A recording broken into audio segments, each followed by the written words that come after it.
Chapter 9 Namadarka asks Siddha, Holy One. Sri Nrsimha, after having renounced all worldly ties, why did he again visit his mother? Was it not a transgression of the vow of sannyasa? Also, tell me who his disciples were and what he did later. Siddha replied, as per his religious vows, Sri Nrsimha Saraswati went round our country and then returned home to see his mother. For the mother is worthy of reverence even to a renunciate. Hence, he decided to pay his respects to her. Besides, he started on his wanderings from her presence, and the ritual rounding of travels has to end here. One has to return to his source after all. He had 7 disciples, and they were Bala, Krishna, Upenda, Janajoti, Sadananda, Madhava, and Siddha, that is myself. All of us have the title Saraswati suffixed to our names. Besides these, a few other disciples of him accompanied him to his village. Therefore, there he blessed his brothers, sister, and parents, and was duly honored by them all. Then his mother Amba, recalling her previous birth, said to her husband, Sir, when I had a good-for-nothing son and was about to commit suicide in order to escape the misery, Lord Sripada protected me, and this Nrsimha is the reincarnation of the same Lord. He then assured me that in my next life I would have a son of his own spiritual stature. As he has no equals, he now took birth as my son out of compassion for me and his natural truthfulness. Then addressing Sri Nrsimha, she said, Now that you are my son, as per the worldly point of view, it befalls you to uplift us from this ocean of misery, dispelling the divine power of illusion which now holds me down. Sriguru replied, That family into which a true sannyasi is born, along with their ancestors of 21 generations earlier, will be uplifted spiritually and saved from the miserable round of births and deaths. Even those earlier ancestors who sank to worse states of existence in consequence of their sins will be saved. Now, mother, that I am born as your son, you need not fear anything. You shall attain liberation at Varanasi. Hearing these words, his sister Ratna said, Lord, what shall become of me thereafter? I am afraid of being left behind in this miserable cycle of births. As you are the Sadguru, please save me. Sri Nrsimha said, My dear, to a lady, her husband is the sole refugee. You shall cross this ocean of misery through unswerving devotion to your husband. In your previous birth, you caused estrangement between a man and his wife, and you even killed a cow. In consequence, your husband will become a sannyasi, and you will suffer from leprosy. At these words, his sister broke down and wept. Lord consoled her, saying, My dear, you will reap these consequences in your ripe old age. You shall be made pure again by meeting me. Later, along with his disciples, he went away to the banks of the holy river Godavari. That river was brought from its heavenly abode to this earth by sage Gautama of old to atone for his sin of having killed a cow. There was in that village a man suffering from chronic and excruciating pain in his abdomen. He tried to cure himself of it by several means, but in vain. Unable to bear it any longer, one day he resolved to commit suicide by drowning himself in the holy river. So he tied a big boulder to his neck and was ready to jump into the river. Sri Guru saw him, called him near, and asked him why he sought to so desperate an end. The man said, Lord, I shall die of this abdominal pain anyway. This ailment makes it impossible for me to eat my food. Food indeed is the origin, sustenance and annihilation, vital energy, and the very life of creatures. Is it not death better than intolerance of food? Probably, either in this life or in a previous one, I have not offered food in charity to anyone, or I might have stolen that which rightly belongs to either a Brahmin or a cow, or I might have insulted my parents, or I might have abstained from the worship of the gods, or I might have driven away guests and Brahmins from my threshold, or perhaps had enjoyed the pleasures of my life with my wife, deserting my parents. I must have committed one of these sins, and perhaps I have not done any meritorious deeds to deserve proper food in this life. I now suffer for it. In consequence, I have not been able to extend a helping hand to anyone in my life. I am a mere burden to this earth. So saying, he lamented his fate. Sriguru consoled him, saying, O Brahmin, do not fear. I shall administer you a medicine which will enable you to eat normally. Just at that moment, a Brahmin by name Swayamdeva arrived and prostrated to the Guru. He hailed from the holy city of Kanchi in the south and belonged to the Kaundinya Gotra. At that time, he was serving in the court of a Muslim ruler. Sri Guru addressed him thus: Swayamdeva, this Brahmin, unable to bear his pain, wishes to die. I shall administer a divine remedy to him. At first, feed him sumptuously with a delicious meal. Swayamdeva submitted apprehensively. Lord, even if he takes food once a month or a fortnight, he suffers a lot. If I feed such a one, am I not killing him? Sri Guru smiled and said, Do not fear, Swayamdeva. No physician is abler than I. Without any hesitation, give him a full feast. I shall take care of the rest of the matter. Swayamdeva agreed. Lord, I shall do as you say, but pray, may your holiness too come along with your disciples and accept my hospitality.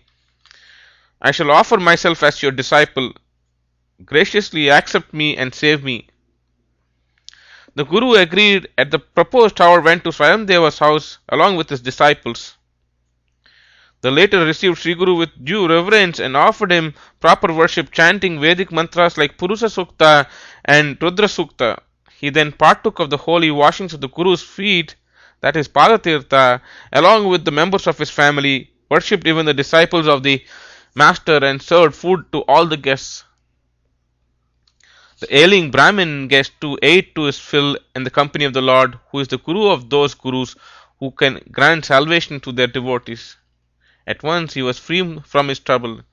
In the holy company of the Master, dispassion dawned in his heart, and he worshipped the Lord with profound faith.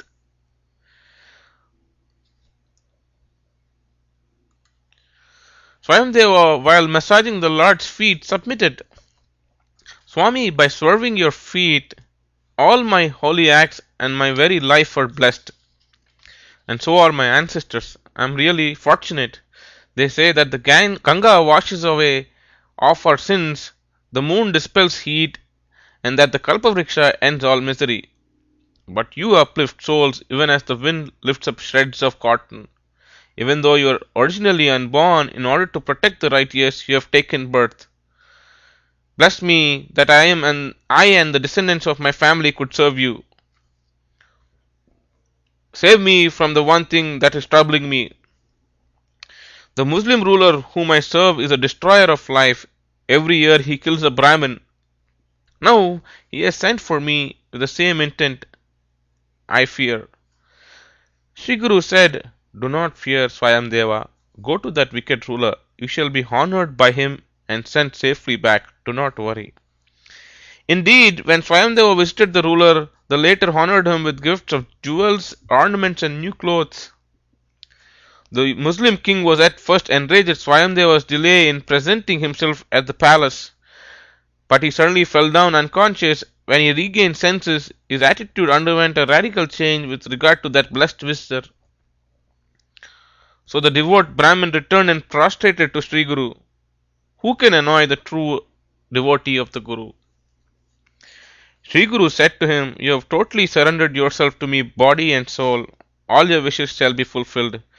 You will meet me again after 16 years. Thus blessing Swayamdeva, Sri Guru went to holy Vaidyanath, and later his whereabouts were not known. In order to strengthen the faith of devotees, Lord performed many such divine acts. For the Lord wishes that his creatures should attain salvation by serving him with faith.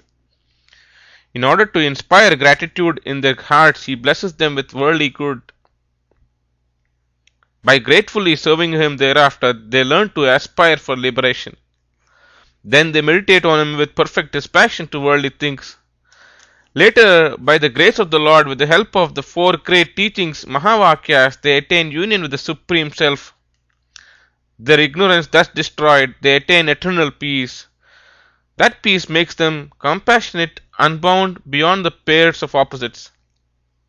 Enjoying the bliss of their self, thus they wander about, unaware of a world apart from them, looking like spectres.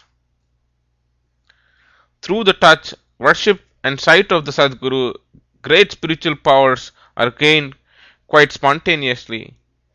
He who centers his inner life on the Sadguru either through hate, fear, or love is indeed blessed. He shall attain to the same state of being as the Guru. The means of seeking God are indeed simple. He can only be inferred through the intellect. The self and God are indeed one with the self of the Guru. Hearing the words of Siddha, Namdaraka asked him, why did Sri Narasimha Saraswati, ever gracious to his devotees, chose to live incognito? What happened to his disciples thereafter? Siddha replied, as the number of disciples swelled immensely, the Lord, wishing to live in solitude, said to his disciples, one becomes the twice born through the sacred thread ceremony, Upanayana. Henceforth, he wears the sacred thread, the loin band, mekhala, and the staff. Observing the vow of celibacy, he performs such rites as tending the sacrificial fire in the morning, noon, and sunset. He lives by seeking offerings of food from noble householders and studying the Vedas. He has to abstain from sleep during the way. Whatever offerings of food he gets should first be offered to his Guru, and he should accept what the Guru is pleased to give him of it. Thus he studies for 12 years and at the end makes an offering to the Guru and should perform the fire offering called Samavartana Homa. Then in accordance with the direction of his Guru, he should marry and henceforth observe the vows and discipline enjoined on the householder by religious law. Well versed in the Vedas, Shastras, and Dharmas, he should perform religious sacrifices and maintain all those who are fit to be fed by him. After some time, he should give away everything he has to his son, along with his wife, retire to the forest. Henceforth, he should abstain from all concerns of social life, conquer his senses, and live an austere life till he is wholly purified. Then, with the consent of his wife, he should take the vow of sannyasa.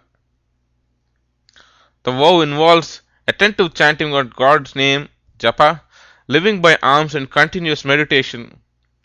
He should then abstain from even hearing stories regarding women. He should not use vehicles for travel or a cot for sleeping. Such a monk should not sleep during the day, but should ever be aware of the real self. He should always use vessels made of bamboo, wood, earth, or shell of a god. He should ever carry the staff and eat only during the day. He should constantly visit holy places throughout the year, never resting in any place for more than 3 days. While he is ever on the move physically, his mind should be fixed on his own goal.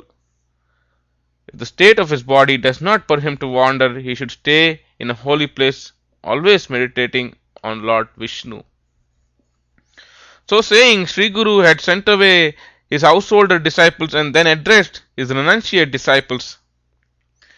Varanasi, Prayag, Srirangam, Purushottamam, Srisailam, Naimisharanya, Kurukshetra, Badrinath, Gokarna, Kanchi, Ayodhya, Gokula, Mathura, Dwaraka, Maya, Avanti, Karvir, Gangapur, Devakanya, Guhashrama, Setubandha are the important places of pilgrimage which you shall all visit.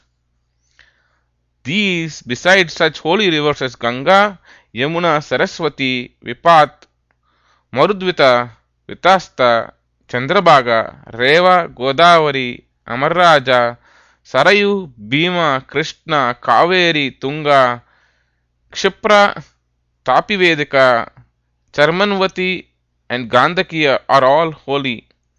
These were all sanctified by the wanderings of Sri Guru. All these are therefore as holy as Ganga.